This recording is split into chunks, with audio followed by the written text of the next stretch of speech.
Do you have a wealth of what you say you want?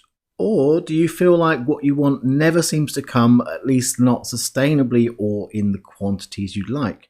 Have you got manifestation lists with a bazillion unticked off items?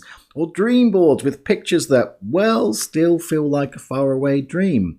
If you say you want more money, is making it easy peasy? Or does it feel like a herculean effort that maybe falls flat despite the hard work? Well, today I'm going to give you my take on what may be out of whack in your abundance mindset that means you keep experiencing manifestation failure, why the wealthy you might feel like some mythical creature that doesn't really exist, and how a simple mindset shift can change everything. So finally your manifestation efforts can pack a punch and bring you the manifestation success that you want. Sound good? Well, stay with me and let's get into it. Hit it, Kim. Welcome to the Be a Brilliant Human podcast. You're in the right place if you're a growth-seeking being who acknowledges the challenges and delights of your humanity on the path to an ever more conscious life.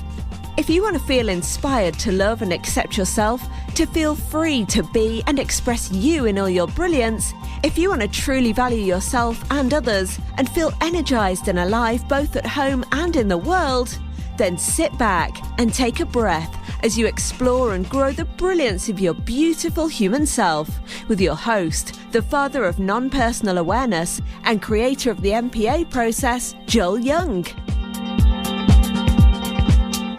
Hello, and welcome to the Be a Brilliant Human podcast with me, Joel Young. I am delighted that you're here. We are on episode 80. 80, goodness me. That's like the equivalent of, what's the episodic equivalent of an octogenarian? I don't know, but it feels like a lot. Well, today, I'm a fan of numerology, if you've not listened to this show before, but I haven't really gone into it in detail, but I just am a fan. And 8 is the number of sex, power, and money. So I thought, what the heck? Let's dive in and look at the money bit as kind of a celebration of reaching episode number 80. But I wanted to frame it kind of as wealth, because the whole point I want to make here really is about wealth, isn't necessarily about money or just about money. But I'm not going to shy away from the money thing in this episode either. So don't worry if that's your jam.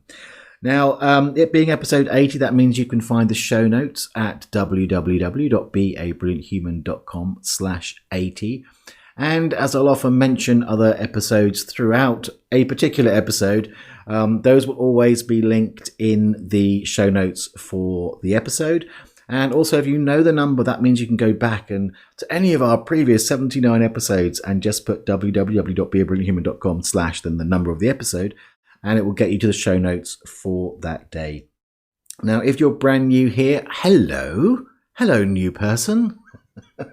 I'm so delighted you found us. How did you find us? Tell me, I'd love to know. Did someone tell you about it? Thank you, everyone I've asked to tell about it. Did you find it on Google? Gurgle? It's that day today, isn't it? Oh my God. Did you find it on Google? I'd love to know where you found us. Or was it a search on one of those wonderful podcast platforms that we're on?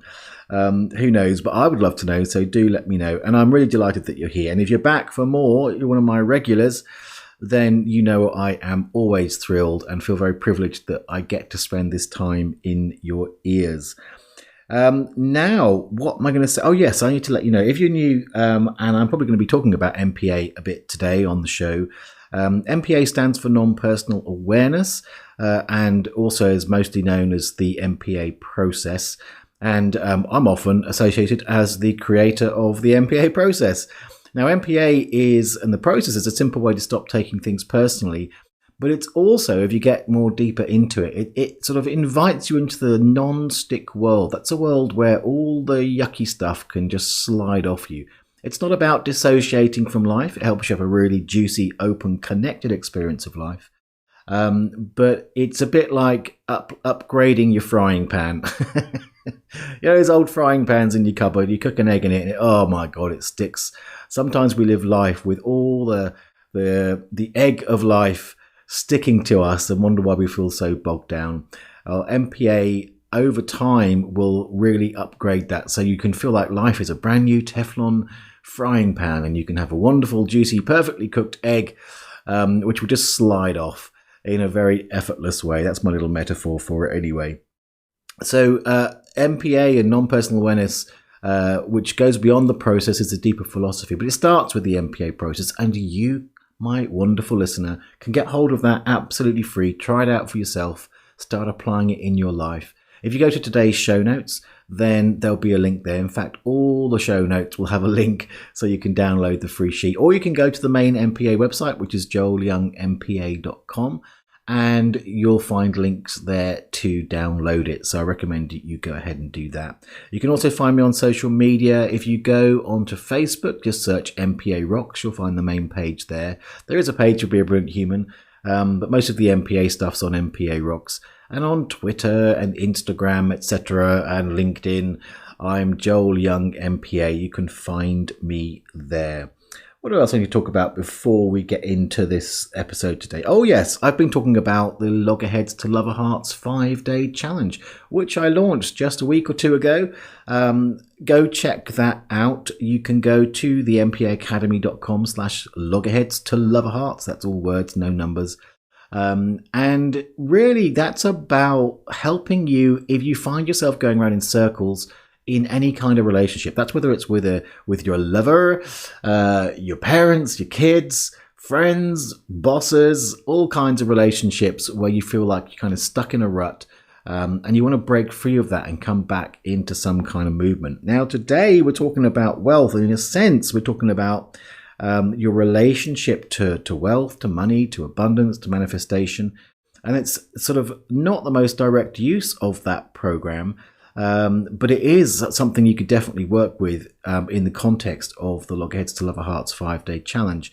So if that's something that you're curious about, make sure you go and check it out. Over those 5 days, you get walked through a step-by-step process to really take you from stuckness to flow, which is a wonderful thing. Right, let's talk about manifest and failure. Let's talk about speaking failure, Joel. How to mispronounce manifestation. Let's talk about manifestation failure and how to fix it. Let's get into it now. So because today we're talking about manifestation failure, I thought to myself, well, part of the whole point today is that whatever it is that you're looking to manifest, whatever approach you're taking to manifestation, in a sense, I'm going to use the term wealthy. Wealthy in whatever it is that you're looking to focus on, to manifest. So, but here's the nub of it. I'm going to dive straight into the nub of it. If you want to feel or be or feel wealthy, you need to start getting really honest with yourself about what truly matters. What matters is at the core of where your power lies in terms of your manifestation. Let's talk about matter. I love the word matter. It's a word that speaks to the formation of the universe, quantum forces pulling energy waves into states of tension that give rise to apparent solidity. Energy in tension. You know, it's like energy in tension. There's a phonic simile there. I'm sure that's not lost on you. But really, matter, this is how your personal reality comes into being, and what truly matters becomes more apparent in your field of experience. So if you want to know what truly matters, you need to look around your life and notice what's there already in abundance of. So this isn't a positive or a negative thing necessarily. Discovering what truly matters, that's going to require a neutrality of mind, an ability to simply notice. Because again, I'm gonna say it again in a different way, because this is so fundamentally important. What matters? It's matteration. What really matters to you is what forms matter in your world, in your experience. And I started off with sort of fairly wordy quantum physics stuff or quantum mechanics stuff, forces pulling energy waves into states of tension. I mean, that goes back to the whole fundamental non-personal perspective, which is everything fundamentally is energy, and energy is everywhere, it forms waves. But what matters to you truly is what becomes matter, things, stuff, even experiences in your life. So really getting in touch with and discovering what truly matters to you from that neutral place is a sober inquiry. It's a sober inquiry that's going to help you sort of land where you are. It's going to clear the hallucinogenic fog, and that negative or positive bias thinking. So in a way, by asking yourself what truly matters to me, looking around and finding the answer in what's already manifested, that's the potential to drop you into a truly aligned clarity with an awareness of the intrinsic abundance of your existence. So, I also said you need to get connected to what truly matters. So that's the point of this sober inquiry. It gets you connected to what matters, positive or negative as that might seem right now. So it's the difference between having your fingers on the stuff of life and the ability to move it. That's manifestation success, as distinct from just running your fingers through it or through it like it's empty space. And that's where the manifestation failure comes from. If you go back to one of my early episodes, I think it's episode 2. I'll check it and I'll put it in the notes. It's the 5-point blueprint for growth, or something like that. It'll be accurate in the show notes, folks. But that talks about having to start where you are, really starting in the place where you are connected. That's where your power comes from. So getting connected to what matters is really really important. Basically, when you're connected to what matters, you begin to have a much greater impact when you focus on the intentions. So the question is, does your story of wealth match the reality of your wealth? Now, if your story of wealth is that it's all about large amounts of money and you have very little, then the fact is that money doesn't truly matter to you. Oh my God, how can you say that, Joel? But that's just looking in the mirror of reality. What's mattering, what is coming into form. If it doesn't include vast sums of or any amounts of money that you think you want, it doesn't matter to you as much as you are telling your story that it does. Telling yourself the story that it does. I hope I'm making sense. I'm getting very excited. So once you notice, what there is a wealth of, and therefore what matters to you, you'll automatically begin to feel the power and flow of your innately creative, abundant self, my friend. And now, even if it's subtle and, even if what matters seems, a bit rubbish at first, that's the case. Now coming on to MPA, I said I'd mention MPA. In a sense, one of the things about MPA, if you download the sheet, as I suggested before, or if you've done some MPA already, then you'll know that the way it works is that in MPA process, you do what I call a spew, which is you just sort of unedited expression, whether it's onto paper with somebody you're sitting with. And then you're looking for what pops out. I call it what's the animated thing within that spew, within that expression. And I call them cookie cutters. Now, I often say, oh yes, and by the way, if I'm saying that, I should complete that thought, which is that then the cookie cutters that you find, the thing that pops out from the spew, is what you put into the blank space in the process. You say the words out loud, and then you notice the shifts that happen. Now, I often say I've developed highly sensitive cookie cutter ears. In other words, I've got extremely good at noticing where people are connected to what matters to them. Because in a sense, that's what an animated cookie cutter is. It's kind of got a signal that says this is the thing that matters, which is another way of saying this is where the power is. If you put your fingers, your attention, that's metaphorical fingers, your attention on that in a way, and the MPA process allows it to become frictionless and therefore move, then you have actual power to move things. So, each process begins with being connected to what truly matters. And that's one of the reasons why, an MPA session with me or an MPA session with the practitioner, or just doing it in your own way, if you get the animated cookie cutter, is so impactful. Even if it's just, a few processes in the time that we have together in a session, for example. But that's why it has that power, because it intrinsically embeds in the process how to notice what truly matters. And again, I often say with MPA, you've got to drop the agenda. You've got to drop any idea of what it's supposed to be, all that kind of personal development, spirituality dogma that tells you that, well, if it's this, it's probably that. If it's this issue, then it's probably to do with anger, or this issue, it's to do with sadness or whatever. Those are all ideas, but often you'll find that what truly matters isn't necessarily what you think it is.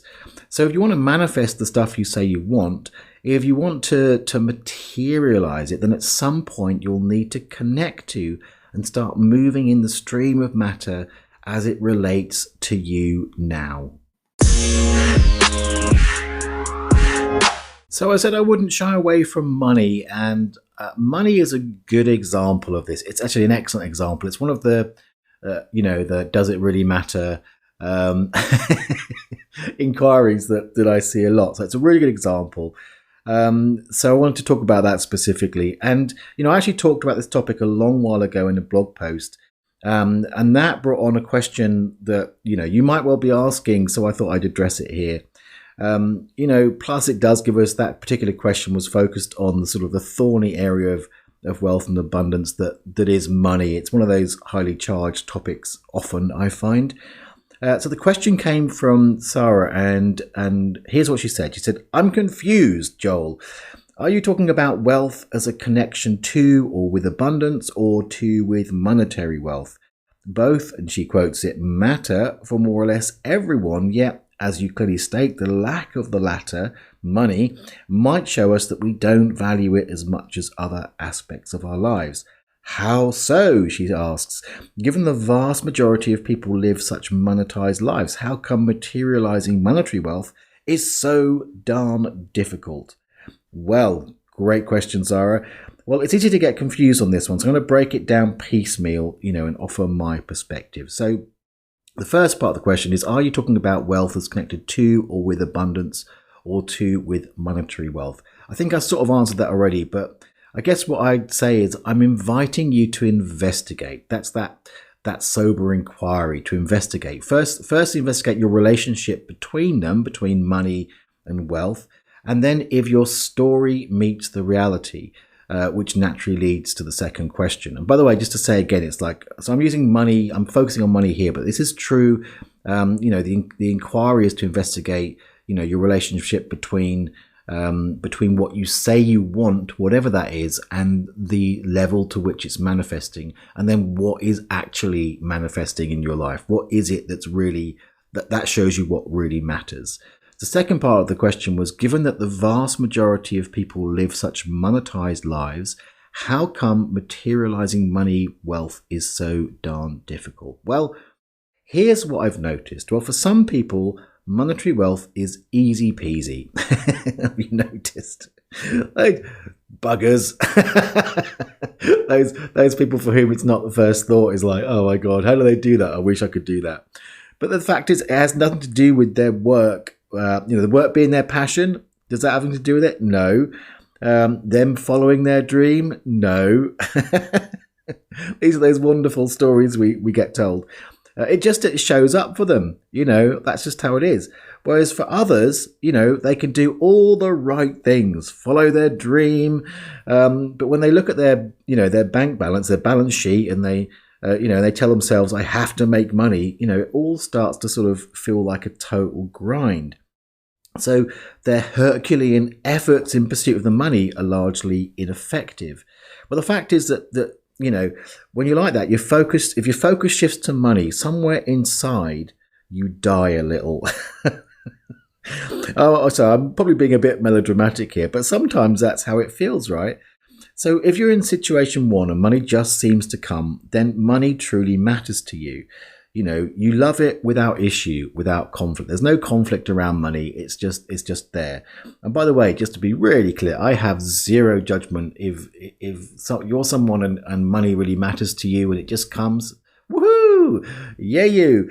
And I'm not saying that you need to therefore have no issue with money. Well, that might help. But the point is, if it just comes, then it's something that's truly aligned.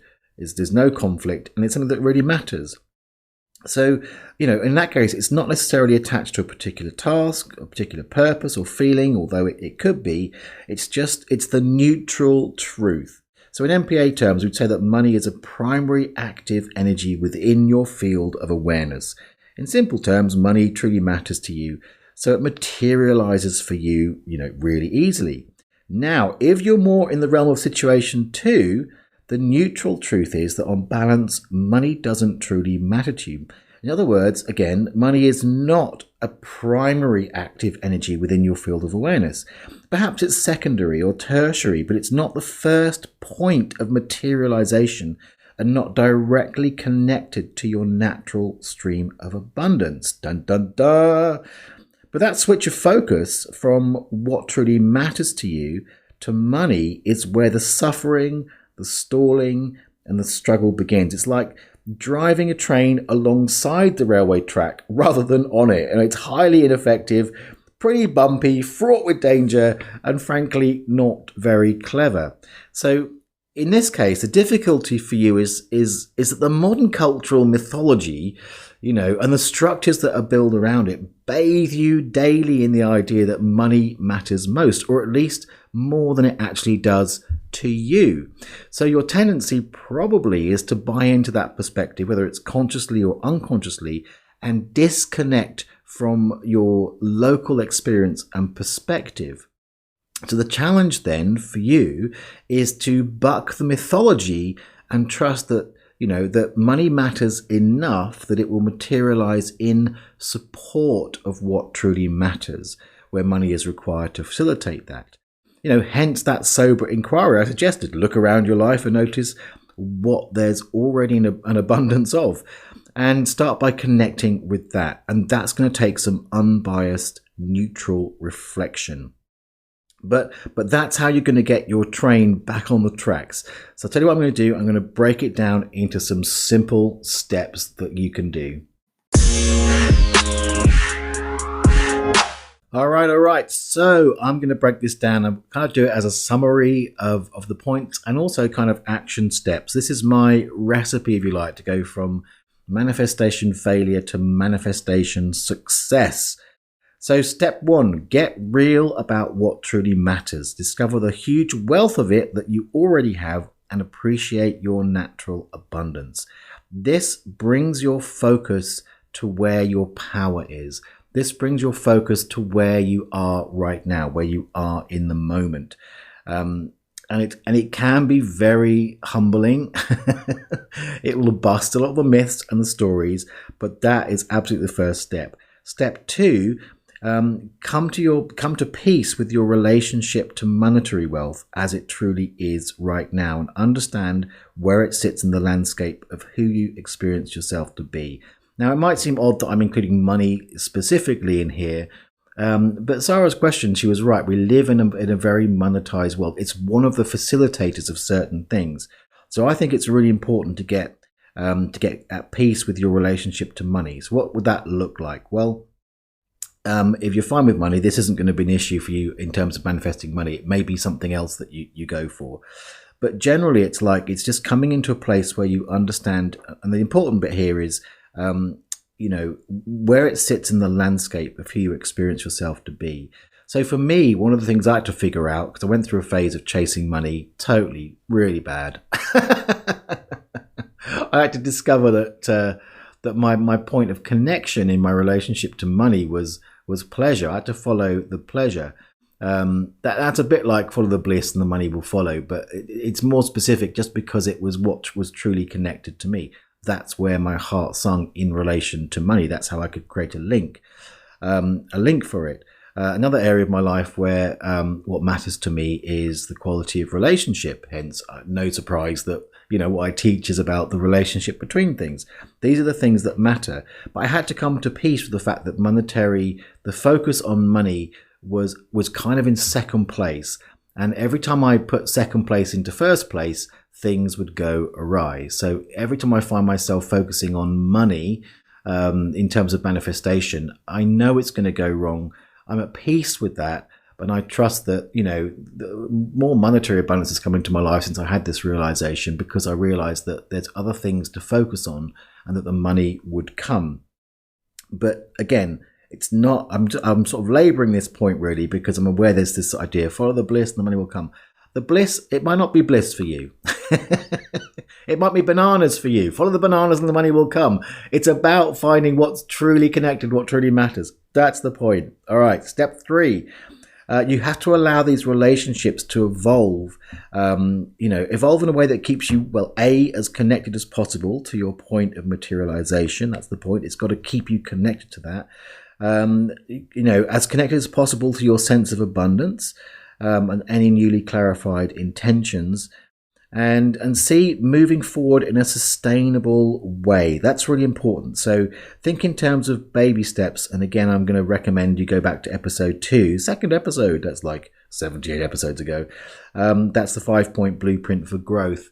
Because I talk about sort of small steps and starting where you are in that. So it's a really good episode to listen to support what I'm saying here. So get real about what truly matters. Come to peace with where money or other things, if that's the case, truly sit in the landscape, wherever you've been chasing. Again, actually, let's sort of go back to that. It doesn't have to be money.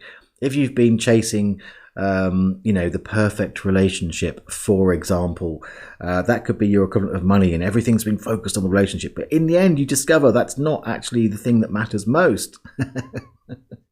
Then come to peace with that. That's the point. Come to peace with it. And step 3, allow those relationships to evolve in a way that keeps you as connected to that. That's that point of materialization, as connected to your sense of abundance, whatever flavor that is for you, and moving forward sustainably. All right. I will put these in the show notes, which again, you can find at www.beabrillianthuman.com/80. Do let me know what speaks to you in this episode. As ever, you can get in touch. You can leave a voice message directly to me from the website, the beabrillianthuman.com website. Or you can contact me via comments on all of the different social media outlets. And also maybe you're listening to this, or kind of in quotes watching it on YouTube. You can leave a comment there as well. By the way, if you're thinking YouTube, he's on YouTube. Yes, he is. It's youtube.com/Joel Young. You'll find me there. And also, again, consider the other resources. Now, obviously, MPA is something which is going to train you to do this. If you do the training with MPA, it starts to train your focus into what truly matters anyway. It's wonderful for that. And if you're particularly interested in abundance, then you'll need to get the basic training, which you can get. If you download the sheet, you'll be told all about that. But also, I strongly recommend then you go and get advanced training as well. Advanced training has a whole section on using MPA for abundance. And also, as I said at the beginning, there's the Loggerheads to Lover Hearts 5-day challenge. Free a frustrating relationship logjam in just 5 days. And again, if that's great for any relationship stuff, but also if you feel like you're in a logjam with, say, money or with abundance or with manifesting or whatever it is, you can use the process that I lay out there to work on that specific relationship block and go move that to flow. And finally, another way to get help on this is reach out. You can work with me one-on-one. If you want to look at my one-on-one stuff, just go to joelyoungmpa.com/sessions and find out about that. Just reach out. We can have a quick chat and see if that's what's right for you as well. It would be an abundant thing to do. All right, I think that's it. We're done for today. That was episode 80. Thanks so much for being here. If you like what you've heard, tell someone about it. There's no better way to share this podcast than to tell someone about it. They can, of course, find me on all the usual podcast platforms like Google Play, Spotify, Apple, all that kind of stuff, and Pocket Casts, I think. So yeah, tell someone about it, let them know, and of course you can always send them to the BABrillianthuman.com website, and that's another great thing. I so appreciate you being here. Big hugs, have a great week. I'll see you next time. Until then, cue the moo.